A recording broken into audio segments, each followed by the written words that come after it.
Hello, my name is Lisa Maffey, and I would like to thank you for participating in this research study regarding sudden unexpected death in epilepsy, or SUDEP.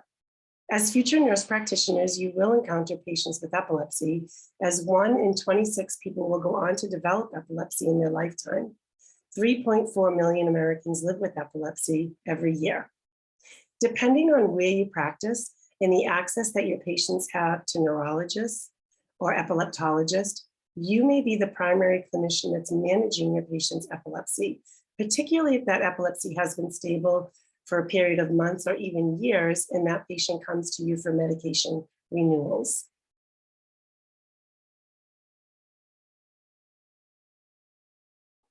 Research shows that almost 90% of patients feel that it is their right to be told about the risk of SUDEP, even if that risk is quite low for them regarding their type of seizures, how long they've had epilepsy. Yet only 14% of patients report being informed about SUDEP, with many bereaved family members only hearing about SUDEP when they read it on a death certificate. There are some reasons listed on the bottom of the slide that clinicians report for not wanting to discuss SUDEP with their patients. The next video is expert testimony from Dr. Oren Davinsky from the SUDEP Institute, and he will share some more information with you about SUDEP.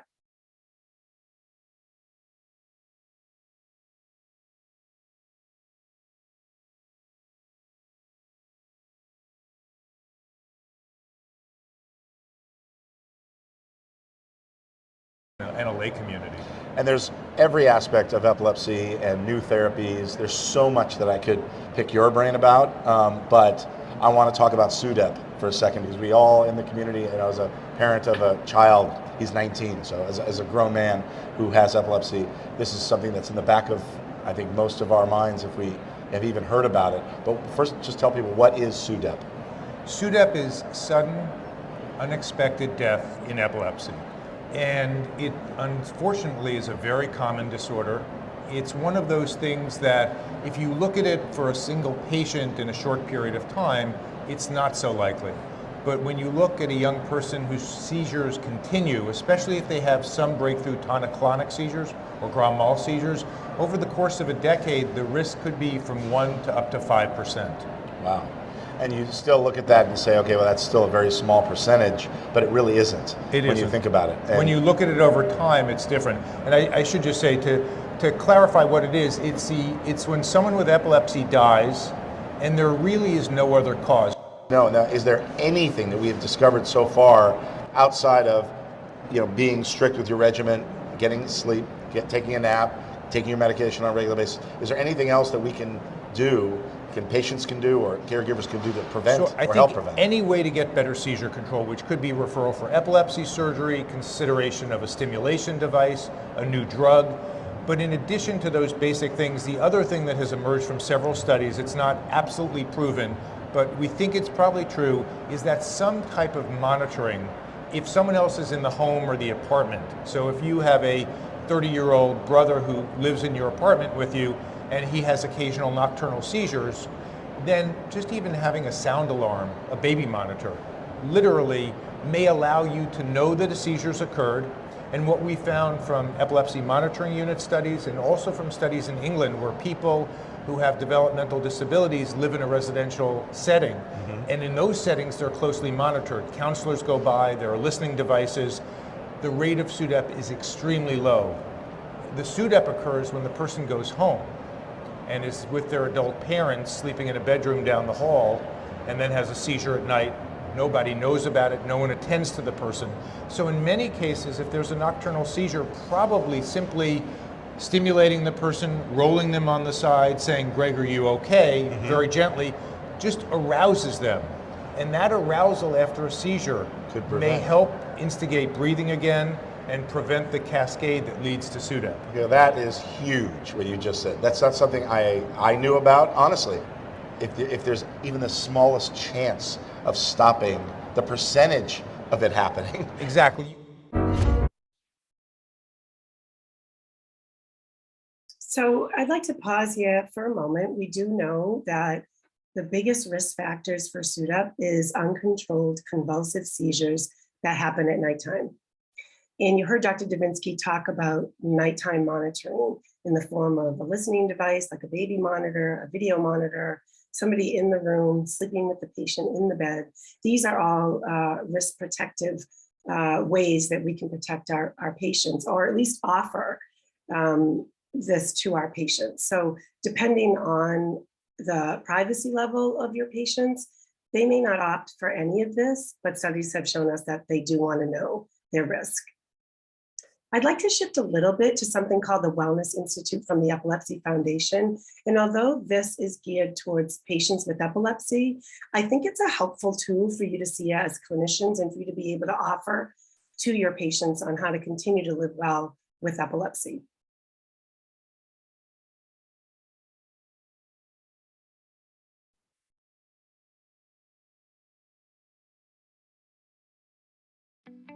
Hi, I'm Greg Grunberg, actor, epilepsy advocate, father of a young adult with epilepsy. I'd like to take the next couple of minutes to talk to you about wellness.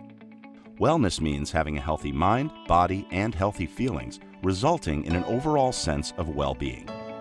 Making health a priority is essential to a happy and full life. Wellness is important for all of us, but even more so for people with epilepsy. Did you know that 1 in 26 people will develop epilepsy at some point in their life? A chronic health condition like epilepsy and its treatments can affect your health, well-being, and your daily life. If you live with epilepsy, improving aspects of your wellness may help with brain health and seizure control. Sometimes what you eat, not getting enough sleep, how you manage your stress and other factors can affect your seizures, so it's important to pay attention to your daily habits and lifestyle. And for people who care for someone with epilepsy, focusing on your own wellness can recharge your batteries and allow you to provide more effective support. The Epilepsy Foundation's Wellness Institute focuses on 8 parts of wellness: independent living, emotional health, diet and nutrition, stress management, sleep, social relationships, education and employment, and physical activity. For more information about each of these parts, visit epilepsy.com/wellness. A well-rounded approach to wellness may have the following benefits: lower healthcare costs, a stronger body, healthier brain, less stress, improved emotional health, and a better frame of mind to tackle day-to-day activities. Just as wellness affects epilepsy, epilepsy can also affect your wellness. In particular, uncontrolled seizures can make it difficult to achieve wellness in the different parts we mentioned in the wheel, such as getting a job, education, or living on your own. Medications can be an effective way to control seizures, but 1/3 of people with epilepsy have drug-resistant epilepsy, meaning that their seizures are not well controlled by medications. Research shows that people with drug-resistant epilepsy have more challenges and lower quality of life than people whose seizures are controlled with medications. Don't worry. If seizure medications aren't working, don't give up. Seeing an epileptologist or an epilepsy specialist can help you find the best way to control your epilepsy. We've learned about how epilepsy and wellness affect each other. What's next? One of the first steps in a journey toward wellness is talking about your epilepsy with people who care about you. Don't keep it to yourself. That can be isolating and lonely. Talk about it. Talk about it with your family, schoolmates, colleagues, friends, with whomever you feel comfortable. Let them give you that support and the encouragement that you deserve. Who knows? You may learn that someone else you know also has epilepsy. Another great way to connect with people and find support is to get involved with your local epilepsy foundation. There are over 50 Epilepsy Foundation offices nationwide. Visit epilepsy.com/local to find the location closest to you. Your local Epilepsy Foundation provides tools, resources, and opportunities to connect with other like-minded people and learn more about your health and wellness. It's also important to learn as much as you can about epilepsy. Knowledge is power. So visit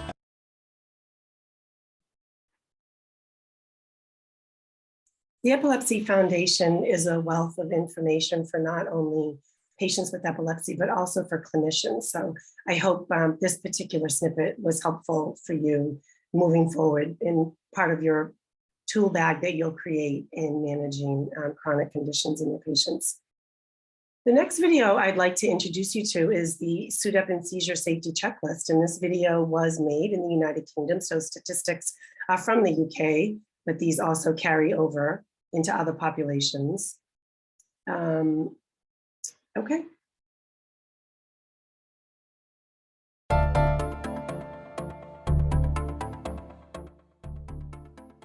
People with epilepsy can lead full and active lives. However, like other long-term conditions, epilepsy does come with some risks.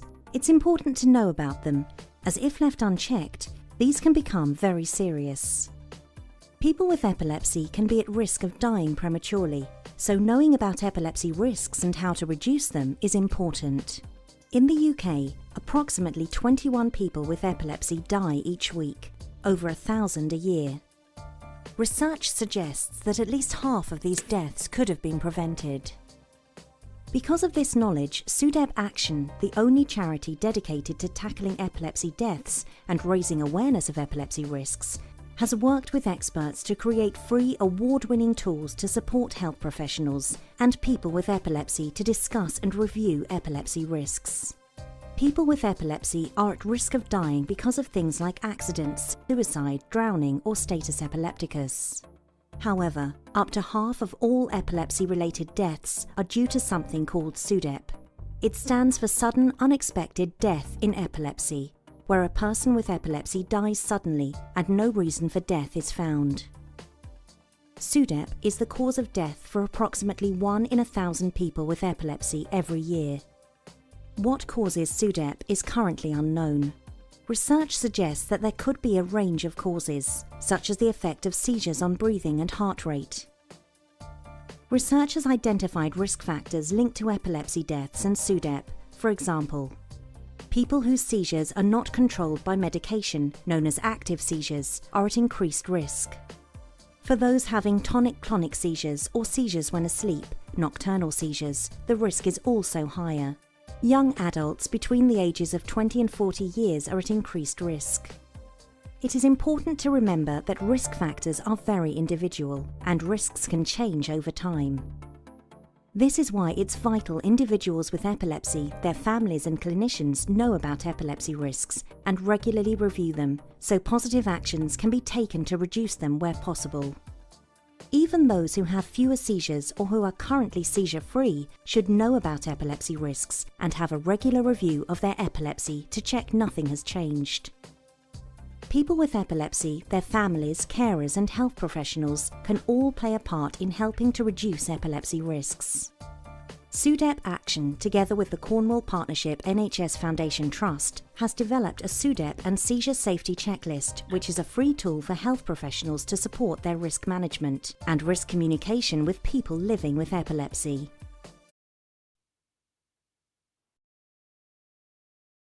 I'd like to pause now and share with you the actual SUDEP and seizure safety checklist.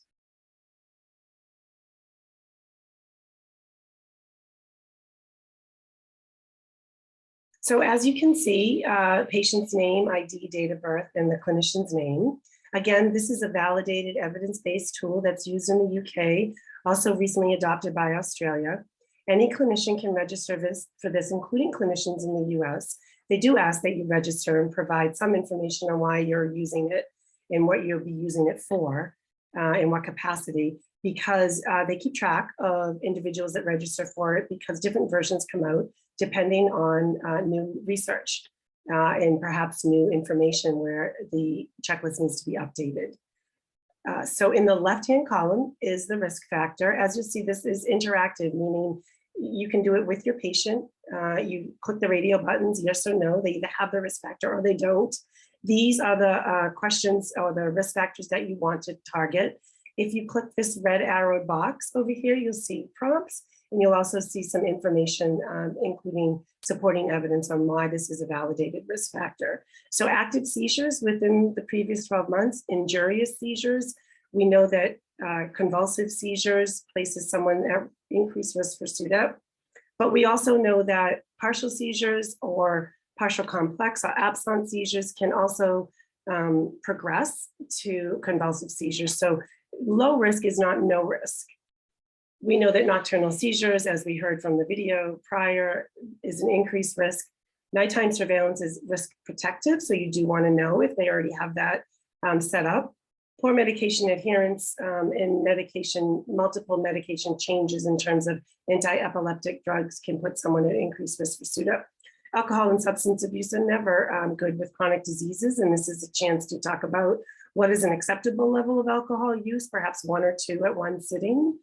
Again, this is not a scored risk factor sheet. It's more, yes, the risk factor is present, and let's see if it is one that can be modified, or no, the risk factor is not present.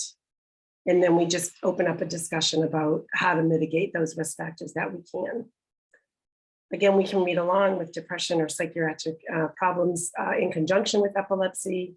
And again, you click the red button and this prompts you on evidence-based research. And the final is these 4 other background risk factors. Down here is some free typing space where you can say, you know, we discuss nighttime monitoring, we discuss what that might look like, patient declined or accepted or was willing to think about it, and we can review this on the next follow-up appointment. SUDEP action, the proprietors of this checklist recommend that you, after having this checklist done with the patient, print out a copy for the patient so that they can bring that home and discuss it with their significant others or family members. At this point, I'd like to stop sharing my screen.